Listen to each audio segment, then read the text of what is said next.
A13 qui est fermée depuis vendredi matin entre Vaucresson et Paris. Comment vous, Et chauffeur je viens de d'apprendre comme ça, TGV, c'est au 1er mai Bah, 2024. c'est très compliqué à gérer, hein. On a des temps de parcours qui sont rallongés, facile plus du double. D'accord. Là, ce matin, par exemple, je suis dans le secteur de Rocancourt. Donc, je dois me rendre à Neuilly avec mon client. En temps normal, c'est un trajet qui dure 3 quarts d'heure.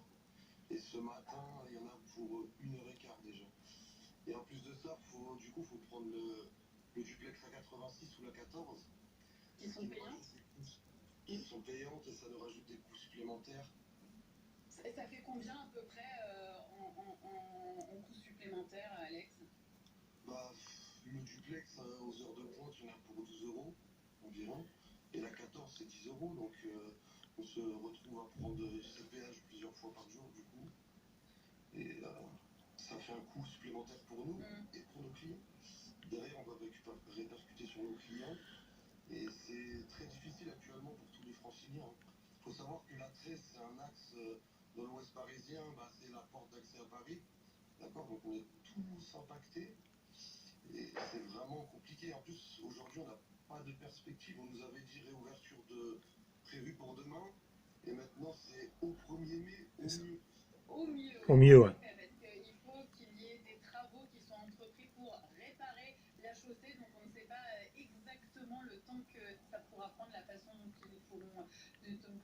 ils pourront être menés. En effet, la préfecture des Hauts-de-Seine a donné cette date du 1er mai. Au mieux, vous allez pouvoir tenir sur la durée? Bah, c'est vraiment compliqué, hein, parce que du coup, vu que nos temps de trajet sont rallongés, derrière, on peut me revenir chercher d'autres clients qu'on doit aller prendre en charge, c'est on vous rajouter du temps, donc c'est très dur. Et puis avec le coût des péages, moi c'est pour ça que je rejoins la présidente de région Valérie Pécresse, hein. Je pense que pour le moment, on devrait mettre la gratuité sur les péages à 86 et à 14. Ouais, c'est vrai que Valérie Pécresse demande la gratuité, oui, pour la 14. Vous, ça vous semble une solution, une mesure à prendre pour vous soulager au moins financièrement? Tout à fait, financièrement. Et en plus de ça, je regardais ce matin sur les sites de trafic, la 14 est saturée ce matin. Oui, Donc, bah, de oui. ce fait, déjà financièrement, Alors, regardez la A13, c'est la partie qui est rouge. et aussi Et on les doit plombés, bah, récupérer voilà, les routes qui vont autour. Vous, 86, la vos collègues qui travaillent M118, aussi dans le D17. secteur, ils vous disent quoi? Vous en parlez ensemble de cette fermeture de la 13? Ah ben on en parle, bah oui, parce qu'on est vraiment impacté, hein, nous on est vraiment sur le secteur A13, et il y a carrément des collègues qui veulent même plus se rendre sur Paris.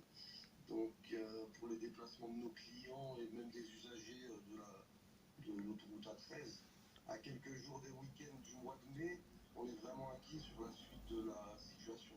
On espère une réouverture prochaine et du moins avoir des infos sur ce qui va se passer, quoi. Là, quel est le programme de la journée pour vous, Alex? Et bah là, je dois me rendre à Neuilly avec mon client, donc en aller-retour. Donc je pense qu'on va mettre un moment. Et cet après-midi, bah, de retour pour prendre la 13 pour aller sur Paris. Ah, on va devoir faire des détours encore une fois et passer par les péages pour faire au mieux parce que le réseau secondaire, les accès par Vaucresson, Garches sont saturés.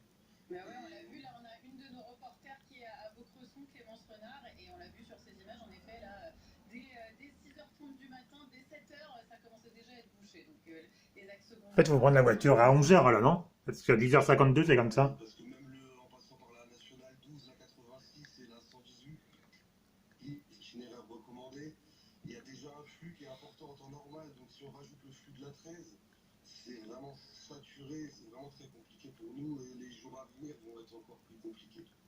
Bon courage à vous, Alex. Évidemment, dans Bonjour l'Île-de-France, on vous accompagne au quotidien. On essaye de trouver les meilleurs trajets pour éviter la galère au maximum. Mais on sait que c'est le système B en ce moment, surtout pour vous, professionnels qui roulent tous les jours via cet axe. Ce sont de gros changements. On espère que ça va être réparé au plus vite pour permettre de vous soulager ou qu'il y aura des mesures prises pour au moins vous soulager financièrement. Merci d'avoir témoigné ce matin. Bonne journée. On a au moins un beau temps francilien. Ça met un peu de baume au cœur en ciel bleu, au moins pour ça. Vous non plus, n'hésitez pas à nous contacter dans ligne directe. Vous avez la parole, vous pouvez venir témoigner, passer un message. Je vous redonne quand même nos coordonnées. Voici un un numéro, le 06 13 02 46 93, ou encore un petit mail à cette adresse témoin avec un s @bfmparis.fr. Bonne route à tous. Évitez la crèche. Ça a l'air d'être fini, là, on passe à la météo, non? Saint-Paul, le parc d'attractions pour toute la famille. Ouais. Bon, ça c'est la météo d'aujourd'hui. Mais on est quelle date aujourd'hui, disez-moi? Météo. Vous avez le même temps aujourd'hui ou pas? Bonjour, les températures étaient 3 à 4 degrés en dessous des normales de saison hier à Paris, où le ciel d'ailleurs était parfois bien. La défense derrière, pour les gens qui ne sont pas de Paris, ça s'appelle la défense qui est derrière. On trouvait d'autres, mais plutôt pour la fin de la journée, sur une petite partie ouest de l'Île-de-France. Vous constatez sinon le ciel bien dégagé durant la nuit. Pas une très bonne nouvelle côté température parce que ça Ça a l'air d'aller, hein, non? Regardez ce ciel presque totalement bleu.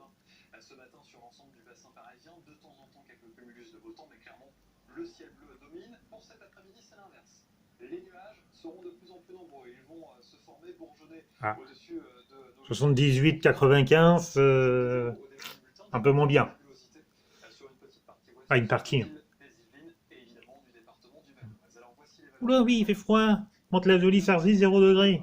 Puisqu'on est en dessous des normales de saison, moins 1 degré pour Fontainebleau. On peut retrouver des gelées quasiment partout ce matin en région parisienne, sauf au cœur de Paris, évidemment, par effet Robin, la chaleur urbaine, 3 degrés au cœur donc, de la... Et la crèche, voilà, a fait ça, de Paris à Mantes-la-Jolie. Puis après, à part en Normandie. 11 degrés pour Cergy, 11 degrés à Meaux et jusqu'à 12 degrés pour les valeurs les plus importantes. Alors, je vous disais hier que les températures devraient remonter pour la fin de la semaine. C'est vrai, à compter de vendredi, 16 degrés à Paris. Vendredi. On va se rassurer, on va patienter encore 48 heures et même peut-être 19, 20 degrés pour le début du week-end, mais avec le retour d'un vent assez sensible quand même, jusqu'à 70 km/h annoncé dans les rues de Paris pour samedi après-midi prochain. Voilà, c'était la météo. Allez, c'était une boîte, c'était la boîte jaune. Regardez une boîte jaune, il y a beaucoup plus de vidéos. Là, c'est oh là là, la boîte jaune, le petit pouce, abonnez-vous, t'es à fait, tatati tatata, et à partager cette vidéo. Et puis toute la semaine, on vous donnera des informations de l'autoroute Acrès, Paris-la Normandie.